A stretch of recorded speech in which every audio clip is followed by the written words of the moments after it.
የክርስቶስ ነገረ መስቀል ሲነገር አይምሮ ይጨነቃል። ሲታሰብ ለኔ ብሎ ለሚረዳ ሰው ከክርስቶስ ፍቅር የበለጠ ነገር ስለሌለ አይምሮ ይነካል።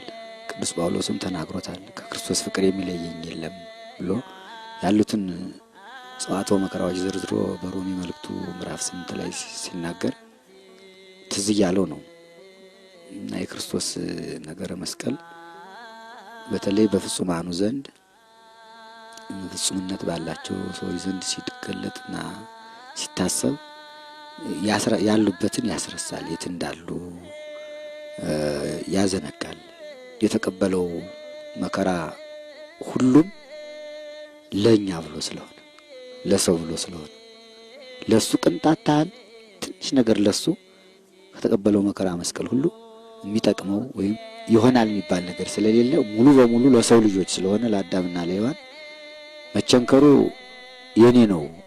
እኔ ራሴ እንደመቸንከር ሲገረፍ እኔ እንደመገረፍ ብሎ ከራሳቸው ጋር ሲያስገቡት ብዙ ቅዱሳን ሰውነታቸውን በአለንጋ በቀጋ በጅራፍ እየገረፉ እግራቸውን እየቸነከሩ አሳልፈውታል።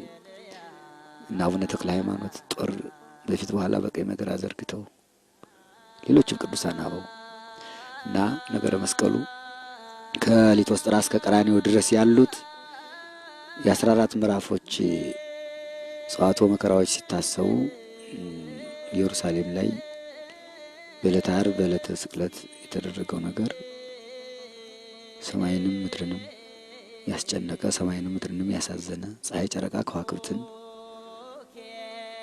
ያሳዘነ፣ ማቅ ያስለበሰ፣ ምድር የያዘቻቸውን ተሸከመቻቸውን ፍጥረታት ለመሸከም አልችል ብላ ስትንቀጠቀጥ መቃብራት ተከፍተው አይባን ተፈትተው ሙታን ተነስተው የቤተ መቅደሱ መጋረጃ ተቀዶ ተከፍሎ ያችን ቀን ፍጡራን ሁሉ ሲያስቧት ዛሬም ስትታሰብ በአንክሮ በተደሞ መላእክት ከሰማይ ወርደው በመስቀሉ ዙሪያ ቆመው ዲያብሎስ ካሳውን ሲክስ በጌታ ላይ የፈጸመው ግፍ በአይሁድ አድሮ ሲያሸጠው፣ በአይሁድ አድሮ ሲያዘልፈው፣ ሲያስቸነክረው፣ ሲያስደበድበው የዋለውን ሁሉ የመድኃኔ ዓለም ትዕግስቱ ያን ሁሉ ጸዋትወ መከራ ታግሶ ሲቀበል ያደረገው የከፈለው መስዋዕትነት ከህሊና በላይ ነው። እንኳን ለመናገር ለማሰብ ይከብዳል። ለማሰብ ሲታሰብ በአይነ ህሊና ሲታሰብ ይከብዳል። እና ከጲላጦስ አደባባይ ጀምሮ ታስሮበት ያደረው የፍልፍል አለት ወንበዴዎች የሚታሰሩበት ከፍተኛ ወንጀል የሰሩ ወንበዴዎች የሚታሰሩበት ነው። እዚያ ውስጥ ወዲያ ወዲህ የማያሰኝ ነው። እረኛውን ገድለዋለሁ መንጋዎቹ ይበተናሉ ብሎ ኤርምያስ የተናገረው ትንቢት ሐዋርያት ሲበተኑ እሱ ሲታሰር ኤርምያስ ከታሰረበት እስር ቤት ነው ጌታ የታሰረ ትንቢተ ነቢያትን ለመፈጸም። እዚያ ታስሮ ሲያድር ውስጡ ሲገቡ ጨለማ ነው ገደሉ። በጣም ሲያስቡት ከህሊና በላይ ነው። እኔ በተለይ እዚያ ኢየሩሳሌም ያንን ሳየው በጣም ነበር የሚያስጨንቀኝ፣ በጣም ነው የሚያሳዝነኝ። ሁሉ በእጁ የተያዘ ሲሆን ሁሉን ማድረግ ሲችል ደንጃው የሱ ቤቱ የሱ ሁሉ የሱ ሲሆን ትዕግስቱ እዚያ ታስሮ ሲያድር ሰዓቱን የእስረኞቹን የነ ጲላጦስን የዳኞቹን ፍርድ ያለምንም ኃጢአት ተቀብሎ በቃኝ ልውጣ ሳይል እንዴት አክብሮ እንዳደረ ሲታይ በጣም ያሳዝናል።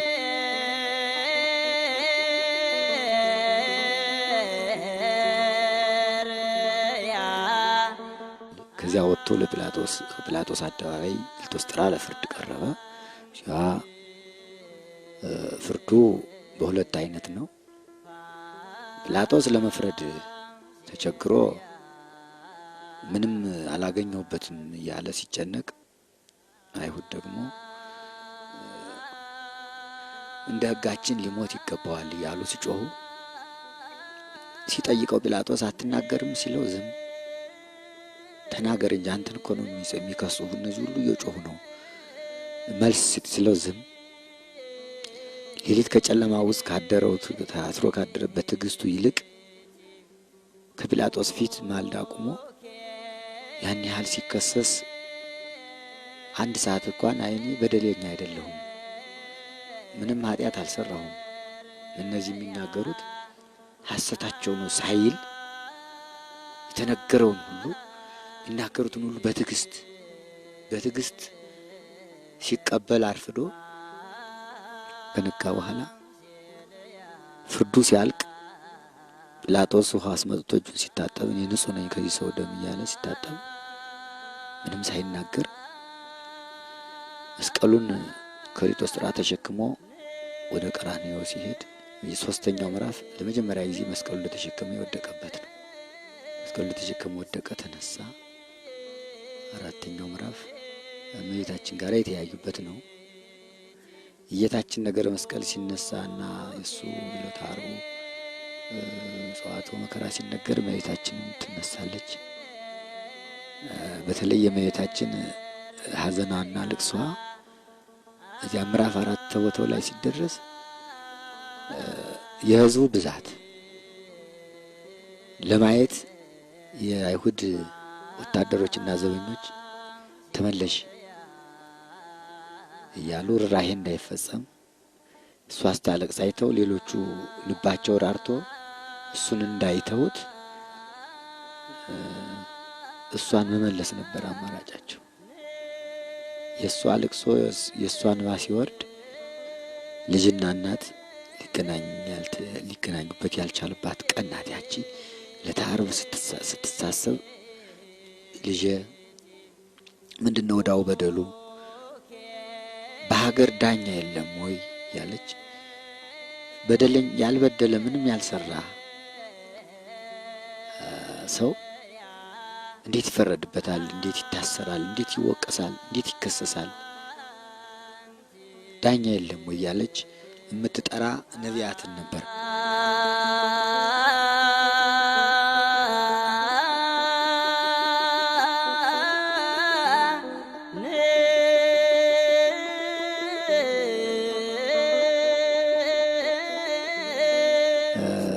አምስተኛው የጲላጦስ ሚስት ቤት ነው። መስቀሉን ከሊቶስጥራ ተሸክሞ ወደ ቀራንዮ በሚሄድበት ጊዜ እነ ጲላጦስ መኖሪያ ቤታቸው መንገዱ ዳር ነውና እሱ መስቀል ተሸክሞ በመካከል ላይ እየወደቀ እየተነሳ ሲሄድ አይታ ምንድን ነው ብላ ስትጠይቅ የናዝሬቱ ኢየሱስ ክርስቶስ ተፈርዶበት ሊሰቀል መስቀሉን ተሸክሞ እየሄደ ነው ብለው ሲነግሯት እሷ በዚያች ሌሊትም እሷ በእሳት አለንጋ ስትገረፍ ጲላጦስ በአንገቱ ዘንዶ ሲጠመጠበት ራእይ አይታ ሶስቱ ልጆቿ ተናግረው የሚያውቁት ለዚያ ባልሽ ወዮለት ንጹሕ ደም ለሚያስፈስስ ብለው ነግረዋት ልካበት ነበርና ያንን አይታ አምስተኛው ምዕራፍ ደጃፏ ላይ መስቀሉን እንደተሸከመ ሲወድቅ ዳ የሚያነሳው በሌለበት ጊዜ አንስታ ቅፍ አድርጋ ደሙ እየፈሰሰ ወዙ እየፈሰሰ ቤቷ ከሳጥን ያስቀመጠችውን አዲስ ልብስ ወስዳ ላውን ወይም ወዙን በልብሷ አጥርጋ አድርጋ ደሙና ወዙ እየፈሰሰ ከልብሷ ላይ እንዳለ ተቀርጾ ስዕል ሆኖ የመጀመሪያው የሐዲስ ስዕል ለሷ ነው የተቀረጸላት። ለጲላጦስ ባለቤት አብሮቅላ ትባላለች።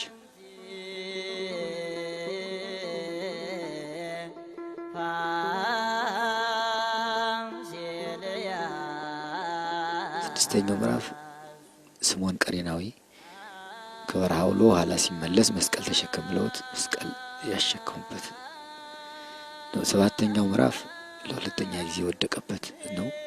ሲታይ በጣም ያስገርማል።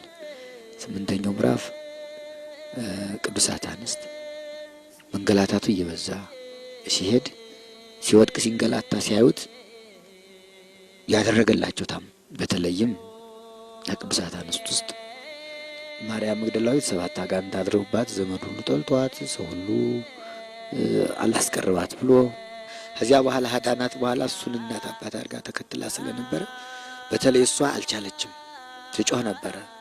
በዛ 12 ዓመት ደም ሲፈሳት የነበረችው የልብሱን ዘርፍ ዳሳ ተፈወሰችው። ልብሱን ገፈውት ስታይ ያ የተፈወሰችበት ልብስ መድኃኒቴ መድኃኒቴ እያለች ታለቅስ ነበር። 8ኛው ምዕራፍ ላይ ዘወር ብሎ አዋልደ ኢየሩሳሌም ትብከያኒ፣ እናንተ የኢየሩሳሌም ሴቶች ለእኔ አታልቅሱልኝ፣ ለእናንተና ለልጆቻችሁ አልቅሱ። ዘመን ይመጣል ያልወለዱ መካኖች ያላጠቡ ጡቶች ንዑዳን ክቡራን ናቸው የሚልበት ዘመን ስለሚመጣ በእኔ እንዲህ ያደረጉ በእናንተ መከራ ይመጣባቸዋልና ለራሳቸው አልቅሱ ብሎ አቅማቸው በላይ ሆኖ የሚያዝኑትን የሚያለቅሱትን ቅዱሳት አንስትን ያጽናናበት ምዕራፍ ነው 8ኛው ምዕራፍ።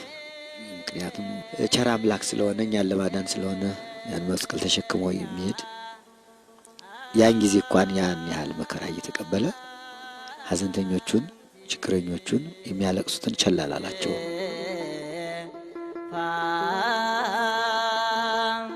9ኛው ምዕራፍ ለሶስተኛ ጊዜ ወደቀበት ነው። 10ኛው ከበሩ ወደ ቀራንዮ ሊገባ ዛሬ ኢትዮጵያ ርስት ለንግሥት ሳባ ሰሎሞን የሰጣት እዚያ ላይ የወረደበት ነው። 11ኛው ቀራንዮ ደረሰ። መስቀሉን አወርዶ እረፍት አላገኘም። ልብሱን ዕጣ የተጣጣሉበት 11ኛው ምዕራፍ ነው። ዳዊት ልብሴን ገፈፉኝ በቀሚሴም ላይ ዕጣ ተጣጣሉ ብሎ የተናገረው ትንቢት ይፈጸም ዘንድ መጎናጸፊያውንም 4 ክፍል አድርገው የተጣጣሉበት ነው። 12ኛው የተቸነከረበት ነው። ያን የተሸከመውን መስቀል አጋድመው እሱን እዚያ ላይ አስተኝተው እጁን ናግሩን ግራ ቀኝ እጁን አመስቀሉ እንዲደርስ እየጎተቱ እዚያ ላይ ቸነከሩት። አስተኝተው አጋድመው በ5 ቅንዋት ሳዶር አላዶር ዳናት አዴራ ሮዳስ በሚባሉ በ5 ቅንዋት ሁለቱን ከግራ ቀኝ እጁ ሁለቱን በግራ ቀኝ እግሩ አንዱን ከደረቱ እግሩን ደርበው ነው ቸነከሩት። ስቁረቱ ይቆጠራል። የራሱን ከሆነ የራሱ ይቆጠራል።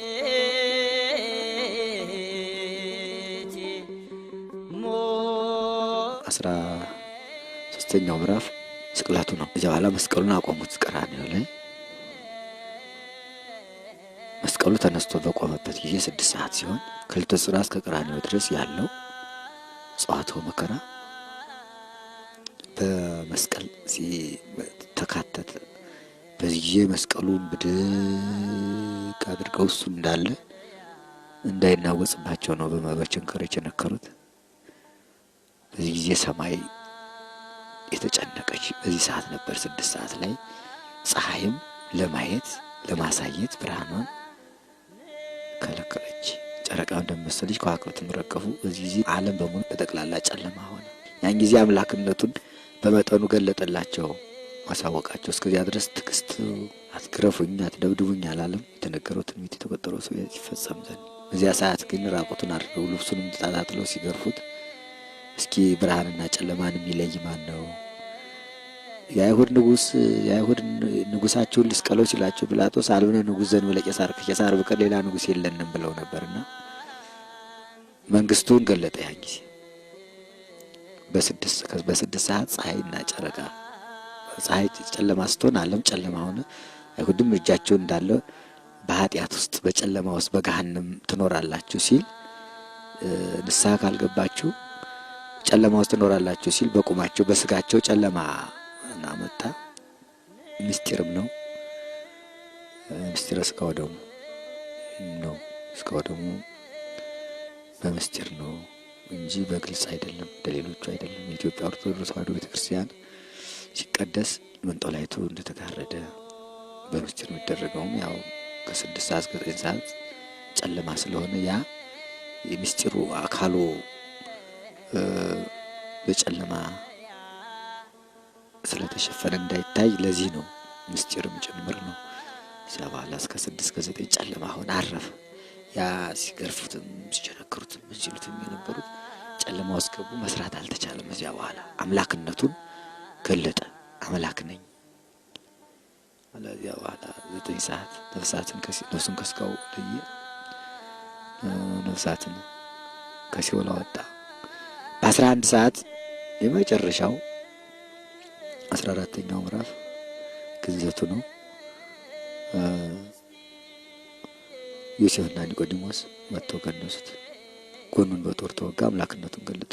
ለውሃውን ለጥምቀታችን ደሙን ለመጠጣችን ለንጊኖስ ቀኝ ጎኑን በጦር ወጋው። ውሃና ደም ፈሰሰ። ምስጢረ ጥምቀትን ምስጢረ ቁርባንን ያን ጊዜ መሰረተልን ሊቀ ካህናት ኢየሱስ ክርስቶስ። መስቀሉን እንደ መንበር አድርጎ ቀደሰ። ዓለምን ከጎኑ በፈሰሰው ውሃ ጠመቀ። በጎኑ በፈሰሰው ደም ዓለም ተቀደሰ። 11 ሰዓት ላይ ቀበሩት። እሱ ወደ መቃብር ሲወርድ አዳምና ሔዋንን ከሲኦል ከነ ልጆቻቸው 9 ሰዓት አውጥቶ 11 ሰዓት ገነት አገባቸው።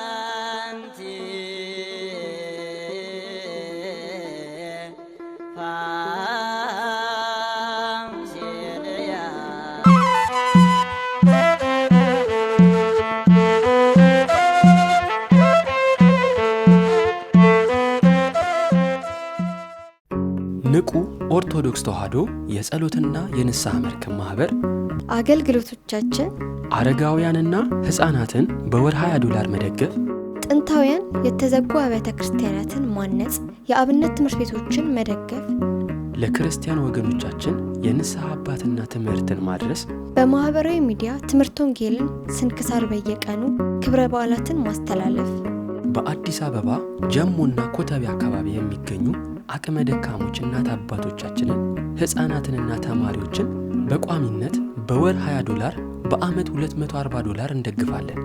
በዚህ የችግር ቀን ከ250 በላይ ከሆኑ ኢትዮጵያውያን ወገኖቻችን ጎን ቆመናል። በገጠር የሚገኙ ጥንታውያንና ታሪካውያን ገዳማትን፣ የአብነት ትምህርት ቤቶችንና ተማሪዎችን የወንዝ ሙላት፣ የበረሃ ጉዞ፣ የመንገድ መደርመስ፣ ዝናብና ብርድ ሳይበግረን ገዳማትን እያሳነጽን የአብነት ተማሪዎችን እየደገፍን መነኮሳት አባቶችንና እናቶችን እየረዳን እንገኛለን። በንቁ ኦርቶዶክስ ተዋሕዶ የጸሎትና የንስሐ መርከብ የዋትስአፕ ማህበር ላለፉት 5 ዓመታት በአሜሪካ፣ በካናዳ፣ በአውሮፓ፣ በአውስትራሊያ እንዲሁም በአረብ ሀገራት የሚገኙ ክርስቲያን ወንድም እህቶቻችን ቤተክርስቲያንና የንስሐ አባት በማጣት ለሚቃጠሉ የንስሐ ትምህርቶችን በማቅረብ የንስሐ አባት በማገናኘት እንዲሁም የህብረት ጸሎት እንዲያደርጉ በማድረግ ላይ እንገኛለን። ወደፊትም ከዚህ በበለጠ በአገልግሎት እንተጋለን። በማህበራዊ ሚዲያ በይበልጥ በንቁ የጸሎትና የንስሐ መርከብ የዩቲዩብ ቻናል ትምህርት ወንጌል ለዓለም እንዲዳረስ በማድረግ በዓላትን በማስተላለፍ ገዳማትን በማስጎብኘት ይበልጡኑ የቅዱሳን አባቶች የተጋድሎ ዜናን ለማድመጥ በረከት ለማካፈል በየቀኑ መጽሐፈ ስንክሳር ይቀርባል። የእናንተን የውድ ቤተሰቦቻችንን ፍላጎት በመረዳት በቅርብ ቀን አዳዲስ ወቅታዊና ሕይወትን የሚፈትሹ ስብከቶችን በየሳምንቱ በቋሚነት የምናቀርብ መሆኑን እያበሰርን ለዚህ ሁሉ ዘርፈ ብዙ አገልግሎት መሳካት ያለ እረፍት በማስተባበር የምትደክመው የኔነ ተስፋዬ ወይም ወልደ ገብርኤል ከዚህ በላይ በአገልግሎት እንድትተጋ መጠራትህን መመረጥህን እያሰብክ ብዙዎች ወደ ቀናው መንገድ እንድትመራ አድራ እንልሃለን። ንቁ የጸሎትና የንስሐ መርከብ የዩቲዩብ ፔጃችንን ሰብስክራይብ በማድረግ ቤተሰብ ይሁኑን። የደውል ምልክቱን በመጫን ዕለታዊ ዝግጅቶቻችንን ይታደሙ፣ ለወዳጆም ያጋሩ። የፌስቡክ እና የዋትስአፕ ፔጃችን አባል ይሁኑ። ንቁ ኦርቶዶክስ ተዋሕዶ የጸሎትና የንስሐ መርከብ